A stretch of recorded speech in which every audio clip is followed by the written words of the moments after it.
I forgot to go over some of the tool settings for the transform tools. Right, if I double click my tool settings here, I like to put them next to my outliner. There are a couple tool settings here that I do want to make you aware of when before we start modeling. Again, if I right click on my model, I'm default is in object mode, but I can do something like face mode or edge mode, and this will allow me to select edges, allow me to select faces, or show me the vertices and allow me to select individual vertices. So I can select an individual component, but I also have the ability to select to allow that original selection to have a kind of fall off influence on the surrounding components. And I can do that here under tool settings with soft selection. So if I turn soft selection on, you'll see that I have now I have this kind of yellow, these yellow highlighted edges to indicate yellow to kind of orange or red.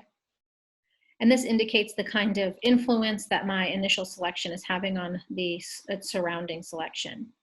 And I can change this with the fall off radius, or I have a kind of curve here that shows me. So I'm going to leave that curve, but I'm going to decrease the radius itself. And now you can see that and let's maybe type a value of 1. And so now I have this type of curve. This is from 0.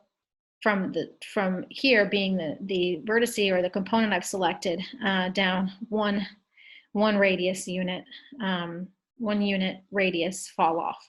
And so you can see here that it's from yellow to black on the influence. And so if I have this turned off, right, I'm only pulling this one vertice or that one component. If I have it turned on, now I'm able to kind of model this in a softer kind of way, and I'm able to model with a bit of influence on its surrounding vertices. So doing this kind of translate action of pulling and moving this one vertice up, it's pulling with less and less influence as you get farther away, but it's also that motion is impacting the vertices around it.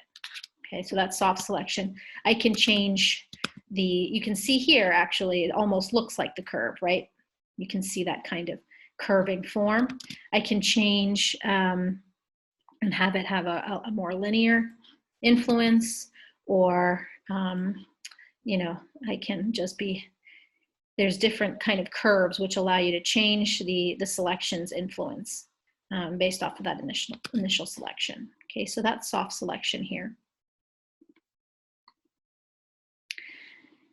We already went over axis orientation here and editing the pivot, which we press D, but you can also edit the pivot as well. So this is just one last final tool I wanted to give you, or go over some of the tool settings.